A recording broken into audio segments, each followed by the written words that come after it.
Crack open your Coors Lights. The season's over.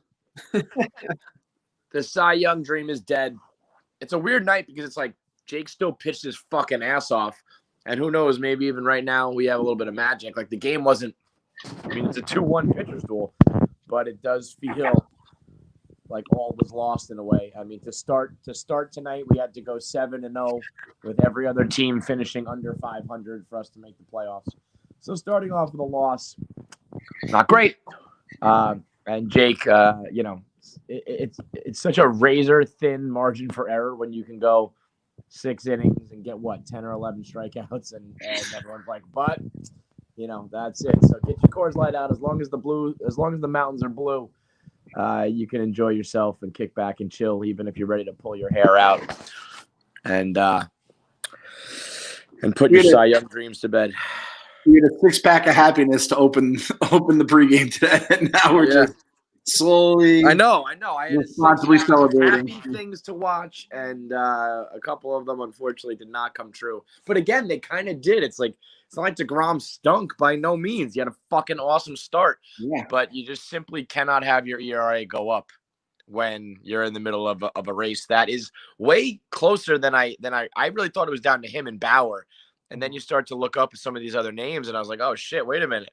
This guy's got more strikeouts. This guy's got a higher ratio. This guy's got, less walks, whatever it may be.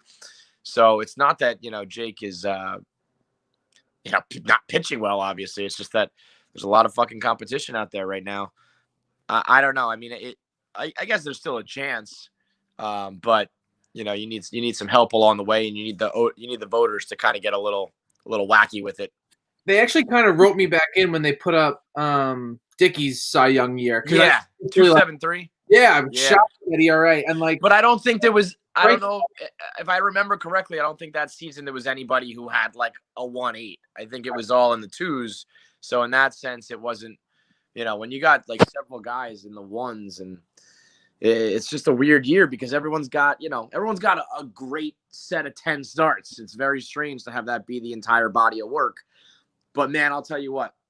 First of all, we said I was going to be dead wrong on the 9.5 over-under, and he got that in like 10 batters. That first inning, 10 pitches, struck out the side.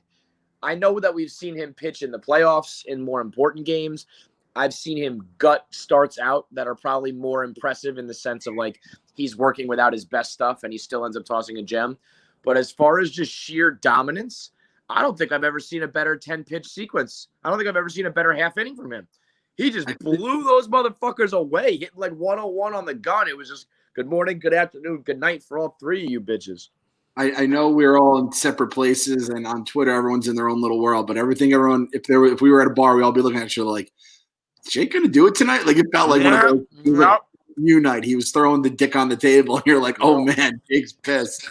Yeah, I mean, that I once I saw that, I was like, this motherfucker's throwing a complete game shutout. Let's go. Well, yeah. I just we're so spoiled by him. Where like, oh man, he gave 2 runs tonight. It's crazy. And then it's like we're also so numb to the Mets. It's like they scored 1 run and basically stranded him out there and fucked him. It's like absolutely. So par for the course. This is not a bad. This is another Jake night where he gets fucked over. Nothing more, nothing less. But when you see him, like, he walks a guy on a bad pitch, by the way, he got squeezed a couple times in big at-bats that actually ended up fucking him. But whatever, that happens to anybody. He walks a guy and then gives up a double, and it's like, wait a minute, what? And Kyle, you were so right, man. I know the play is to throw the ball to third there, but, like, no, come on. We got one objective and one objective only here. Just try to unload that, uncork it, get it home, and who knows? Maybe he trips on the way home or some shit. Like the smart play. And fucking Ramos, I'm ready to pull my hair out. He didn't even catch fastballs down the dick now. Like, yeah, I know. Ramos is. You also get paid millions of dollars. Like, I saw someone tweet he couldn't frame a painting. Did you see Jake roll his eyes too? Did you see Jake? It was like, huh. And on one of the past balls, he rolled his eyes and kind of it was like you could just tell he was pissed. And he's like, Jake's like, I got fucking one more start at most with this dickhead, and then Steve get the fuck rid of him, man. Did the Jake Rio Muto to Wilson Ramos. Yeah. I mean, I said this. It's like it's tough to even get you can't get mad about it or upset. Winning 3 in a row is goddamn near impossible. It just sucks when it kind of was within reach.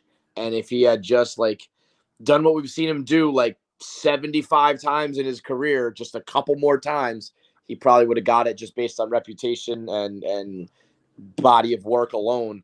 But who knows? Maybe a bad start or whatever from all of these guys is not impossible.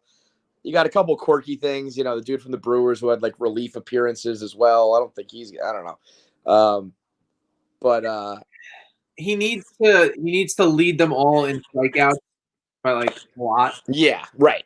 Yeah, he's got to blow him away in other categories. I mean, I keep saying he's the best pitcher of the generation, and a couple guys were chirping at me about Kershaw, and honestly, Kershaw did have a run there it's pretty unparalleled. That's why I really wanted this third Cy Young, because it is such a weird, rare stat that so few people have, that if everything else Jake does is comparable to a guy like Kershaw, and then you've got this three-peat trump card, it makes it fun to be able to say no, he was better. Without it, it's plenty of guys have 2, and now you kind of fall back into all the other stats where Kershaw in the regular season at least was fucking Pete. God damn it, man. It's like too with DeGrom. If you just know if it was a full season, he'd be one of the few standing. I mean, no doubt in my mind about that, because over the long haul, he's the one who's going to just keep on doing this. Like I said, anybody could throw together 10 starts, 11 starts.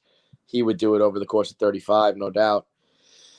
I love I love Bauer, but that's a dude that you're just waiting for the ticking time bomb to explode in his brain.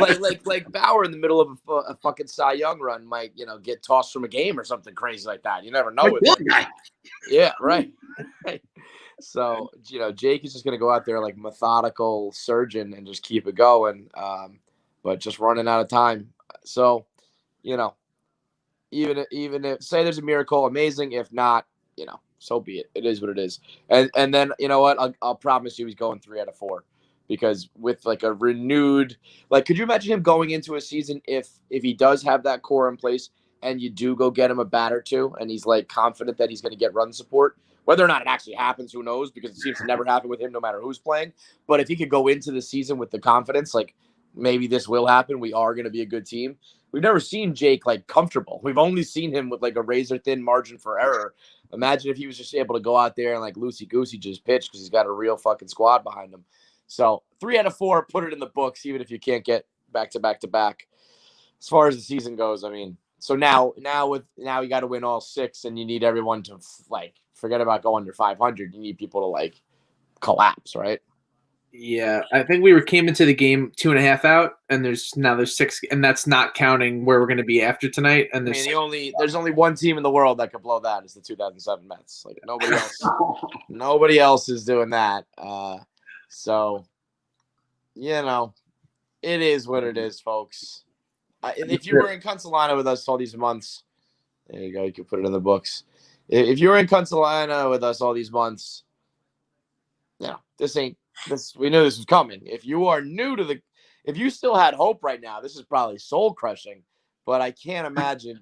Honestly, I don't even have sympathy for you, because if you still had hope at this point, you are a happy-go-lucky, head up your ass, fucking rainbows and unicorns person anyway. So I don't respect you. That's what it comes down to. I don't respect you. You're just someone that keeps the needle in their arm. You don't even hide it. You're right. Right. That's what I do. I'm a junkie. What the fuck you want?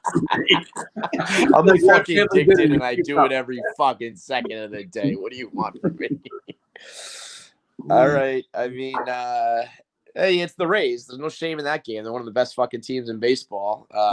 And you always get the silver lining when you play a team in the AL East that it's hey, not making anything easier for the boys across town. So, a little spin zone there for you. True. 14 strikeouts. God, I want him to get that 15th. I feel like I've seen him do 14 5 times. I want him to get that 15th so bad. So what can you do, man? Did you see that? This was the first time they had back-to-back 10 strikeout games. Yeah. Mm-hmm. Yeah. He does have some monster stats going. Jay Hay tweeted out a nug that was he has more 10 strikeout games this season than he did last season with a full like 33 starts or something like that. So like, in some ways he's actually more impressive than last season's run. It's just a matter of timing and how much real estate you have to work with, and unfortunately he's running out of it. So pray for like catastrophe for all the other. I mean, at this point, I want the Cy Young. If you could ask me, like, do I want all these pitchers to falter or all the teams ahead of us to falter? I'd pick the pitchers. I want personal glory for Jake. Clearly, this team is not. They don't have the goods to make a run. Actually, no, they do have the goods to make a run. They don't have like the ability to make it happen. I don't know what the word is for it, but at this point, I love nothing more for Jake, because he's one of those guys. Like, I wanted David Wright to leave when his contract was up. I didn't want him to sign here. I wanted him to go somewhere and be happy. I want, right now with the Jets, I want Sam Darnold to get a change of scenery and maybe go somewhere where they don't ruin him. I want good things for my guys who are in my shitty world who deserve better. And right now he's locked up. So the best that we can do for him is get him personal accolades, because right now the team wins ain't happening. So say your prayers for a Jake DeGrom three-peat somehow, some way. And so, you know what I will say for Jake only, you got to believe.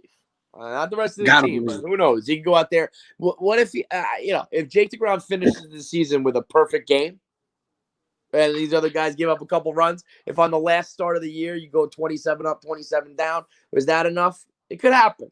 I'm like angels in the outfield. I'm flapping my wings. It could happen. Crack the Coors Light at the end of the season just for Jake. Could you imagine the Coors Light?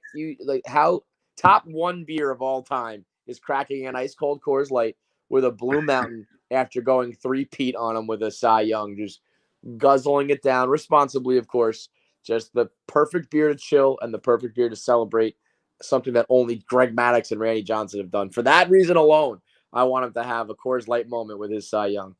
Or it's like you crack Coors Light, like, these motherfuckers are not better than me. I am the best pitcher of this bunch, and I'm not going to win the Cy Young for, because of just a sliver here and there. That's a Coors Light moment, too, to ease your pain. I think this will be the biggest we got to believe that I've had, other than Stevie Cohen buying the Mets. Like, yep. You got to believe in Jake DeGrom. You just got to. You got to believe in Jake DeGrom. If you don't believe in Jake DeGrom, I mean, like, I feel like Frank Fleming maybe doesn't believe in Jake DeGrom. Other than that, everybody, you gotta believe in Jake DeGrom. We'll see y'all tomorrow night for another quickies, another set of quickies, and we'll take you to the finish line this season.